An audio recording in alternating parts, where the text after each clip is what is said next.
महर्षी धोंडो केशव कर्वे हे नाव आजही शिक्षण क्षेत्रात आदराने घेतलं जातं। त्यांनी 1896 साली पुण्यात हिंगणे म्हणजेच आजचं कर्वेनगर येथे महिला आश्रम हायस्कूल या नावाने भारतातील पहिली विधवा महिलांसाठी शाळा सुरू केली। पण या शाळेचं स्वप्न त्यांनी 1866 मध्येच पाहिलं होतं, जेव्हा विधवा महिलांना शिक्षण घेण्याचा अधिकारच नव्हता आणि समाज त्यांना अतिशय दुय्यम वागणूक देत होता।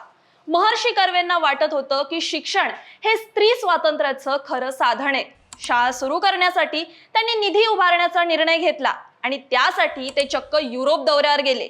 या दौऱ्यात त्यांनी अनेक भारतीय लोकांशी संवाद साधला, त्यांच्या विचारांबद्दल, शाळेबद्दल सांगत निधी गोळा करत।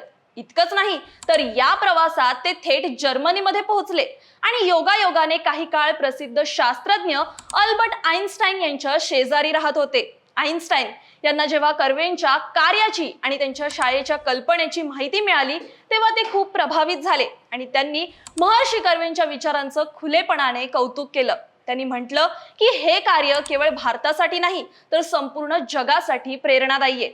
या संपूर्ण प्रवासातून महर्षी कर्वेंनी तब्बल 27,000 रुपयांचा निधी गोळा केला आणि भारतात महिलांच्या शिक्षणाची नवी क्रांती घडवून आणली।